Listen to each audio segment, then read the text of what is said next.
Hello everybody, welcome back to another video. I'm hoping you guys are all having a fantastic day. So today's upload is going to be a little bit different. It's not going to be about a specific storm or specific outbreak of cold, more general, but I like making these videos as I have more free things to talk about. This will be a little bit of an interesting one, as I'll be presenting to you what's the possibility of a cold air mass in Canada may mean for the US, and I'll show you this in a minute, and it's pretty interesting stuff. I was kind of noticing, I was looking at the models, and I just decided to share it with you. And consider subscribing, guys, consider liking this video. Obviously not yet. If you're not decided, if you want to watch this video, go right ahead and then decide.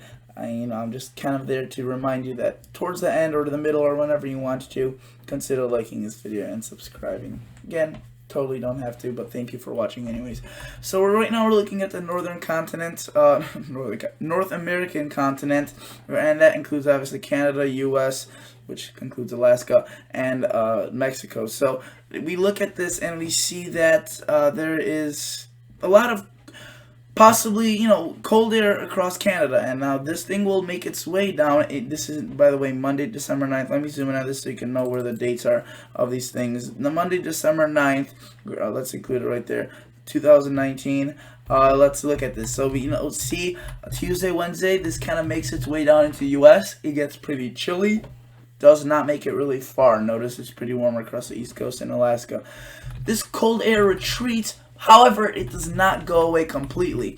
Notice that there's a little bit of cold across the U.S. still remaining by the end of this week, but the warm air starts taking in. Notice that the cold air across Canada remains itself across Greenland, the Northwest Territories, Yukon, and this province right here, which includes all these scattered islands, which I don't know the name of, unfortunately. But I would definitely, I know most of the provinces. I'll just have to recall it in my brain. But notice that this cold air, while it's locked up here, it makes kind of these little small intrusions into the U.S. pretty frequently. There's one right there across Sunday, December 15th. Then it kind of jumps around here, because if I were to show you this, the model definitely does a little bit of jumping as it hasn't fully come in yet. There's quite a bit of hours missing as this is new information. But notice a little bit of cold air, some warmth with a potential storm. But then around this time frame, Thursday, December 19th, so I would say mid next week, so not this upcoming week in 3 days, but I would say in 7 to 10 days, we start noticing a really significant blocking across these locations, where it basically just stays very cold across these locations: Yukon, Northwest Territories, British Columbia, Alberta, Saskatchewan, and Manitoba. These provinces are just really chilly, and this kind of is just ridiculous, possibly ridiculous cold, way below average. And notice how that just intensifies but doesn't make it into the US. The contrasts are great. I mean, you can see from basically above average in Montana to 20 to 30 degrees below in Celsius, which could be 30 to 40 in Fahrenheit, and that just stays up there, tries to make its way into the northern plains. But there's quite a bit of flow from the Gulf of Mexico brought in by big storms, which we'll see quite a bit of. And these storms will keep this flow going, kind of blocking this cold air and intensifying it as we go. But at some point, it may release itself, like in this forecast, given it's, it shows it's a little bit of a puff of cooler air, but then we start seeing some more milder air coming in. So this is just very locked up. I mean, focus on this one right here across the Yukon. Right there, that's Yukon, the province of Yukon. It just stays cold and cold and cold. And that's how usually sometimes we could see polar vortexes coming into the U.S. as this eventually gets moved out. I'm not saying it will, it might. This is why this video is kind of more of a speculation, if you will, not really about a certain forecast. And we've seen this happen in the past, where it just builds up here and then it finally releases itself down to the U.S. as the stratosphere warms, possibly, and that dislocates the polar vortex lobes down into the U.S. At this point, though, it seems to remain across Canada. And you may be wondering, oh, isn't it always cold in Canada? Yeah, but this doesn't show the cold it's probably already darn cold in these locations. Probably the average is 10 to 20 degrees Fahrenheit. But they're showing across these locations that this would be below average from what they normally see. So if I look at some of these 2 meter temperature shaded, they'll just be brutal. I mean, look at this. We're on negative 30s, negative 40s, and this doesn't really make its way into the U.S. at really at all through the next 10 days or 15 days. There's going to be some intervals where it makes it further than other times, but it's really cold, possibly, yeah, the coldest air on the planet at this point in time. On December 19th would be found across the Canada, or the Canada area, and you may be wondering why all this land is barren and basically no one lives here. I mean, seriously, the amount of the terrain here is really, really no man's land. No people live here, basically. I mean, look at these temperatures. You would not be able to tolerate that. People, across the U.S., this sometimes occurs negative 30, negative 20, maybe for a couple of days, and that's called a huge polar vortex. Look at this. I mean, just focus on some of these locations. This is at negative 20 right now. That, for the next 10 days, doesn't move a bit. It goes down to negative 17 at the most, and that's considered a warm-up. So, notice that this part of the U.S. warms, and the northern the border is just kind of cutting it basically where that cold air stops. And this may eventually dislocate, kind of dislodge itself, and move down into the U.S. Let's look at the 500 millibar height anomaly. This basically shows us where the troughs and ridges forms. This could give us a better understanding of where the next air mass might come. So let's zoom out of this a little bit, and let's go. So let's just start at hour 0 for this. And so yeah, we already have that blue color, which is indicating of some colder air as they are in shallower heights. So that basically means that it will be colder at the surface. And then you can see that build kind of dives into the U.S. for a little bit around this upcoming week.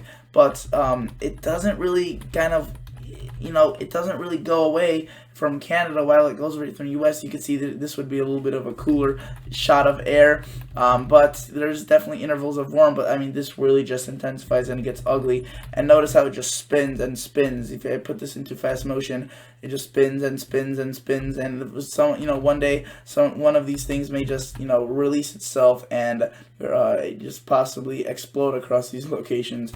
If you look at 2 meter temperature anomaly across this point, 384 hours, there's one little kind of lobe right there, which would bring way below normal temperatures. So that is that, and basically the best way to look at this is by looking at the teleconnections, and the teleconnections kind of tell us when some of these things could occur. But if you were to look at the teleconnections, they're not showing nothing really in the near future. I mean, yeah, the NAO is positive, so that's not good for cold air, but then it kind of shrinks, doesn't go into the negatives, so we'll see what happens. It gets more normal, but that may indicate possibly that we could be getting closer to that dislocation of those lobes. The negative P&A pattern, that's more focused of cold air across the western U.S., and that makes sense as that air will be centered across the western Canada, just a little bit further to the north of the U.S., so those locations won't really get impacted. The EPO and WPO will both be positive as well, mainly so. No real good signs of a polar vortex occurring anytime soon, to a great extent. But, I mean, just look at that. If you were to look at that, the chances of that disappearing are definitely there. They just don't seem too awfully high as this just continues to increase in intensity, and maybe a big storm or a big blocking pattern just dissipating could definitely send this down in a fury. I actually want to show you guys one thing before we go. This is another model that, sorry about that. This is another model that I would like to look at, and I do like to look at when it comes to these very long range outlooks. This is the CFS, Climate Forecasting System model, and it is very, very far out. I mean, you can see it's out to almost 800 hours, which is a month almost, and that is, ridiculous in terms of, weather forecasting, as we can't even rely on a GFS half the time for the 384 hours.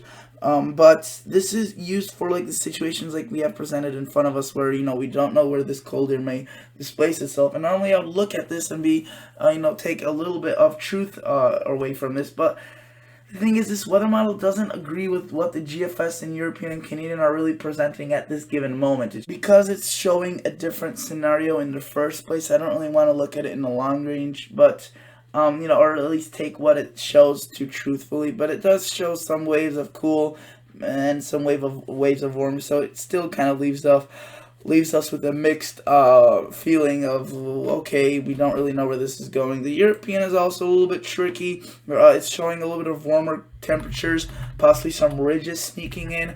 However, that's not obvious, as there could be still cold air across extreme western Canada and just across the Gulf of Alaska, so just a little bit further to the west than what the GFS is showing. The Canadian, I actually haven't really... Okay, it's showing similar signals as the very cold air centered more east across the Northwest Territories rather than Yukon.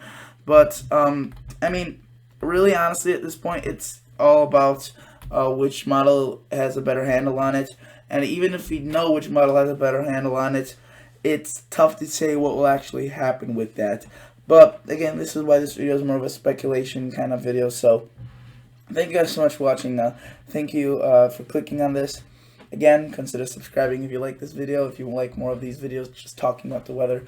And I'll catch you all guys in the next episode. So, see y'all. Bye.